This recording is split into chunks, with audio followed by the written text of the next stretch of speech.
Tuntui siltä, kuin olisin tullut pois piilosta keskellä leijona-aitausta. Makasin selälläni ja venytin kaulan pitkäksi, vain odottaen mestatuksi tulemista. Me saadaan kurkistaa hyvin henkilökohtaiseen päiväkirja-aineistoon ja siihen, mitä tapahtuu, kun mies aloittaa ilman aiempaa tanssikokemusta luovan tanssin. Entä millaisia kerroksia alkaa rakentua, kun äänitulkitsija pääsee välittämään kokemuksiaan tästä päiväkirja-aineistosta?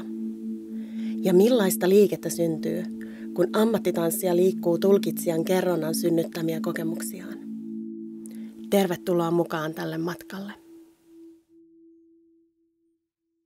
Ystäväni oli puhunut jo kauan tansseista ja oli kysynytkin minua muutamaan kertaan mukaan, mutta en oikeastaan ollut kunnolla edes harkinnut asiaa, koska konsepti tuntui niin vieraalta ja jännittävältä, ehkä jopa hieman pelottavalta. Nyt ensimmäisen kerran jälkeen en enää ihan saa edes kiinni, että mikä asiassa niin kovasti pelotti, mutta se liittyi pääosin kahteen teemaan. Vapaan tanssin ja liikkeen konsepti on itselle lähes täysin vieras, ja olin huolissani siitä, että kokisin oloni ulkopuoliseksi. Toisekseen, olen koko ikäni ollut eri tavoin huolestunut uusissa sosiaalisissa tilanteissa siitä, että fyysinen vammaisuuteni, Erpin pareesi, tulisi ikävällä tavalla ilmi. Jokin päivä kuitenkin minulle tuli vahva fiilis siitä, että haluaisin kokeilla tiistai-tansseja, ehkäpä juuri eniten siitä syystä, kun siihen liittyi jännitystä ja pelkoa. Koin turvalliseksi ja hyväksi aloittaa tanssisessio salin laidalta täysin omasta rauhasta. Istuskelin ja hengittelin ja odottelin musiikin alkamista. Musiikki alkoi hyvin voimakkaalla ja synkän aggressiivisella teemalla, josta sain saman tien vahvan tunnekokemuksen, jota lähdin seuraamaan. Tuo tunne toi hyvin elävästi mieleen sellaisen hetken jo omasta elämästäni, jolloin pelkäsin kuollakseni, että asiat menevät pieleen. Siihen kokemukseen liittyy paljon syyllisyyttä ja epäonnistumisen kokemusta. Se oli sellaista melko raadollista selviytymistaistelua ilman suunnitelmaa, jolla selvitä tilanteesta. Tunsin vahvan tarpeen käpertyä aivan pieneksi ja suojata kuin kilpikonna ulkopuoliselta maailmalta. Ja tuossa tunnetilassa olin melko pitkäänkin vielä musiikin vaihtuessakin seuraavaan kappaleeseen. Siihen kokemukseen liittyi vahva tunne siitä, että en halunnut liikahtaakaan, koska pelkäsin minulle käyvän jotain pahaa.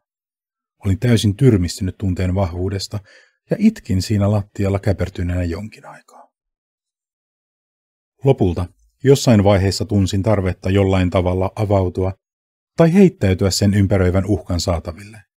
Tuntui siltä, kuin olisin tullut pois piilosta keskellä leijona-aitausta. Makasin selälläni ja venytin kaulan pitkäksi, vain odottaen mestatuksi tulemista. Tilanne kuitenkin yllätti minut siten, että en kuollutkaan. Oikeastaan mulle ei käynyt mitään pahaa ja hetken aikaa jopa tunsin jonkinlaista tyhjyyttä asiasta, koska uskomus tuhoon oli vahva. Tuosta selviytymisen ihmettelystä päästyäni aloin hiljalleen liikutella raajojani musiikin tahdissa, vielä kuitenkin maaten lattialla. Tuohon pelon läpi syöksymiseen ja siitä selviytymiseen liittyy kuitenkin edelleen vahva tunne, että en voi tehdä mitään kovin isoa tai jännittävää, koska muuten käy huonosti. Hiljalleen kuitenkin tunnustelin omia mahdollisuuksiani ja nousin salaa ensin istumaan ja siitä polvilleni ja tunnustelin lattian pintaa, koska halusin varmistua, että se varmasti kestää minut. Lopulta nousin kyykkyasentoon ja hiljaa seisomaan. Ja kaikki tämä tuntui uskomattoman jännittävältä ja hurjalta. Etenkin näin jälkeenpäin ajateltuna tuntuu hieman hölmöltä edes pukea tätä sanoiksi, mutta tuo kokemus tuntui äärimmäisen vahvalta ja autenttiselta.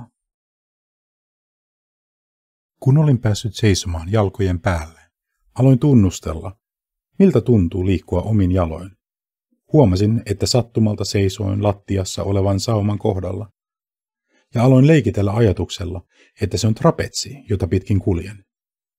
Muistan tässä vaiheessa miettineeni nimenomaan asiaa tuon leikittelyn kautta, koska tunnekokemukseen alkoi tulla myös muita sävyjä kuin pelko ja primääri selviytymistaistelu. Jonkin aikaa trapetsilla tasapainoiltuani sain idean, että mitäpä, jos ihan vaan läpällä astuisin tahallaan ohi trapetsilta. Lopulta tein niin ja nauroin. Koin jonkinlaisen vapauden tulvahduksen huomatessani, että trapetsi oli vain mielikuvituksen tuotetta, ja oikeasti saatoin itse päättää, mihin astua. Luotuani itselle jonkinlaisen henkisen turvan liikkua tilassa vapaammin, aloin pikkuhiljaa nauttia musiikin rytmistä ja liikkua enemmän sen mukana. Olen viime aikoina arjessa pohtinut aika paljon erilaisia oman identiteetin osasia, ja etenkin oma feminiinisyyteni on hakenut paikkaa nousta esiin.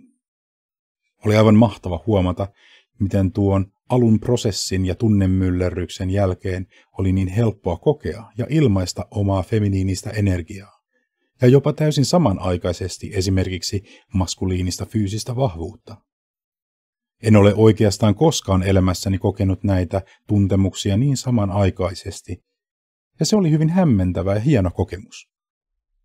Käytännössä siis jonkin musiikin kohdalla saatoin pyöritellä lanteitani ja vain kävellä ympäri salia ihan catwalk-babynä ja heti seuraavassa hetkessä pullistella lihaksiani ja tuntea kuinka raaka fyysinen voima valtaa koko kehoni.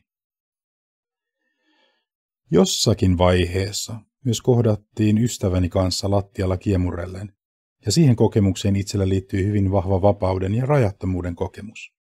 Ikään kuin olisi kohdannut toisen ihmisen fyysisesti vailla minkäänlaisia ennakko-oletuksia tai sääntöjä. Istahdin salin lattialle vielä viilentymään ennen kuin lähtisin kotiin. Siinä istuessani minut valtasi todella vahva tunne, jota on melko hankala edes sanoittaa. Jotenkin se liittyy elämän kauneuden ihasteluun ja oman olemassaolon kiitollisuuteen. Jollain tavalla myös ympärillä olevat muut tanssijat vaikuttivat olevan niin täynnä puhdasta elämän iloa, että jotain hyvin syvällä sisälläni liikahteli sen voimasta. Osaltaan hetki toi mieleen syksyllä edesmenneen ystäväni ja elämän tietynlaisen rajallisuuden. Jälkeenpäin kirjoitin kotimatkalla tuohon kokemukseen liittyen muistiooni sanat. Olen surullinen niiden puolesta, jotka ei elä enää tai vieläkään.